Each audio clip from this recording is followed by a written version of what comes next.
Day one beginner to advance. मैं एक ऐसी सीरियल आपके लिए लेकर आया हूँ जो आपकी हैंडराइटिंग को बेहतर कर देगी। सबसे पहले उर्दू हैंडराइटिंग सिखाई जाएगी। बिला तखीर के हम वीडियो को स्टार्ट करते हैं। मैंने ये कुछ अल्फ़ाबेट्स लिखे हुए हैं, इनका तरीक़ाकार मैं अभी मेन यहाँ पर भी समझा कर बताऊँगा जो हम डे वन में समझाने वाले हैं। अलिफ़, अलिफ़ लाम, लाम ये किन हरूफ से मिलकर बनता है, और ये अलिफ़ है और काफ है, और काफ किन हरूफ से मिलकर बनता है, नून, अलिफ़, और ये मीम, अलिफ़। ये बिगनर टू एडवांस की वो सीरियल है जो आम फहम तरीके के साथ हर उस आदमी के लिए है जो अभी लिखना नहीं जानता और अपनी हैंडराइटिंग सही करना चाहता है। तो ये उसके लिए एक बहुत प्यारी वीडियोस है। ये एंटरटेनमेंट के लिए नहीं बल्कि ये कुछ सीखने के लिए है। तो स्टार्ट करते हैं वीडियो को। सबसे पहले हमने लिखा अलिफ़। इब्तदा, उर्दू की इब्तदा अलिफ़ से ही होती है और अलिफ़ लिखने का तरीका बिल्कुल 90 के एंगल पर यानी 90 के ज़ाविये पर बिल्कुल सीधा अलिफ़ लिखा जाता है। और ये दो लाइनों के दरमियान ऊपर वाली लाइन से थोड़ा सा नीचे इसे बिल्कुल सीधा लिखा जाता है।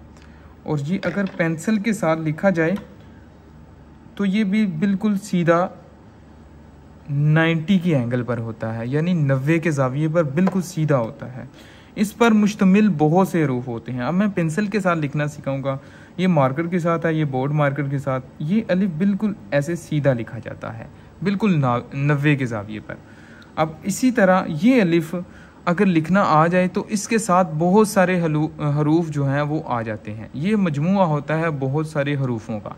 ये अलिफ अकेला लिखा जाए तो ऐसे लिखे जाता है बिल्कुल 90 के साथ, और 90 के साथ ही अलिफ ऐसे लिख कर उसके साथ अगर गुलाई, बिल्कुल गुलाई ऐसी बना दी जाए हाफ अलिफ तक, तो ये लाम की शक्ल का बन जाता है जिसे हम लाम कहते हैं। और ये लाम का तरीक़ाकार यही है कि जो अलिफ का तरीक़ाकार है, लेकिन इसके साथ हमने गुलाई ऐड करनी होती है। हमें इससे समझ आया कि अगर अलिफ सही लिखना आ जाए तो इसके साथ लाम और दीगर हरूफ भी जिन पर अलिफ मुश्तमिल होता है वो सही हो जाते हैं। जैसा कि हम अगले लफ्ज़ की तरफ बढ़ते हैं तो अलिफ मैं फिर एक बार लिखूंगा ताकि ये बार बार लिखने से आपको समझ आ जाए कि ये बिल्कुल सीधा लिखने होता है। ठीक है, उसके बाद हम अगर इसी को अटैच करें काफ का शेप में तो यहाँ ऊपर काफ की कश लिखी जाएगी और यहाँ पर पे की शेप बनाई जाएगी, तो ये काफ मुकम्मल हो जाएगा।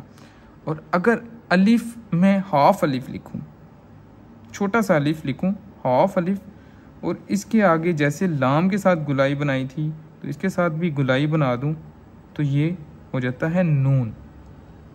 और इसी तरह अगर मैं अलिफ, ये मीम का वो हिस्सा है जो अलिफ की शक्ल पर मुश्तमिल होता है, मीम यहाँ उसके बाद ये जो हिस्सा है मीम का ये अलिफ की शक्ल की नुमा का होता है। डे वन में ये चीज़ें समझाने का मकसद ये था कि कुछ अल्फाज जो एक अलिफ सीखा जाए तो उसके साथ कई अल्फाज सही हो जाते हैं। वो चाहे 50% ठीक हो, चाहे 20% ठीक हो, चाहे 80% ठीक हो, चाहे 90% ठीक हो। इसमें अब लाम देखा जाए तो ये 50% ठीक हुआ है। यानी इसमें दो ही चीज़ें हैं लाम में, एक ये कि यहाँ अलिफ और एक गुलाई।